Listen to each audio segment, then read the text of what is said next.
পাঠিয়েছেন, ঠিক কিনা? পৃথিবীর সকল নবী রাসূলরা এই পৃথিবীতে এসে দুনিয়ার মানুষকে কালিমার দাওয়াত দিলেন, তাওহীদের দাওয়াত দিলেন, একত্ববাদের দাওয়াত দিলেন। আল্লাহ পাক রব্বুল আলামিন সূরা নাহলের 36 নং আয়াতে কারিমার মধ্যে আল্লাহ তাআলা বললেন, ওয়ালাকাদ বাআসনা ফি কুল্লি উম্মাতির রাসূলান আন ইবুদুল্লাহা ওয়াজতানিবুত তাগুত। জোরে বলেন আল্লাহু আকবার। আল্লাহ পাক রব্বুল আলামিন বলেন, আমি আল্লাহ পাক রব্বুল আলামিন এই পৃথিবীতে প্রত্যেকটা জাতির কাছে আমি আল্লাহ প্রত্যেকটা জাতির কাছে রাসূল প্রেরণ করেছি এই কথা বলার জন্য, আনি আবুদুল্লাহ, তোমরা এক আল্লাহর ইবাদত করো, ওয়াজতানিবুত তাগুত, আর তোমরা তাগুতকে বর্জন করো, শয়তানি শক্তিকে বর্জন করো। মুসলমান ভাইরা আমার, আওয়াজ দেয়া বলেন, ইবাদত হবে একজনের, তিনি কে? আল্লাহ পাক রব্বুল আলামিন এই পৃথিবীতে লক্ষাধিক নবী রাসূল পাঠালেন।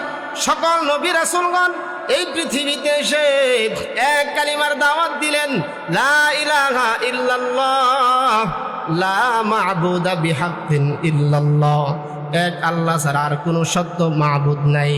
1,00,000 মতান্তরে 2,24,000 পয়গম্বর সবাই আয়েশা এক কালিমার দাওয়াত দিলেন, একটি বাক্যর ব্যাখ্যা করলেন, লা ইলাহা ইল্লাল্লাহ লা মা'বুদা বিহাক্কিন ইল্লাল্লাহ, আল্লাহ ছাড়া আর কোনো ইলাহ নাই।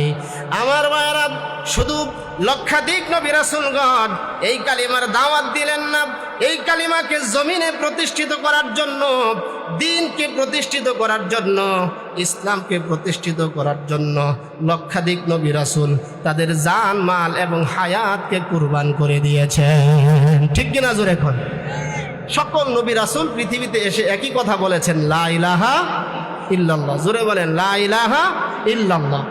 এক কালিমাকে প্রতিষ্ঠিত করার জন্য আল্লাহ পাক রব্বুল আলামিন পৃথিবীতে শ্রেষ্ঠ শ্রেষ্ঠ একজন নয়, দুইজন নয়, 1000 নয়, 2000 নয়, লক্ষাধিক নবী রাসূল প্রেরণ করেছেন।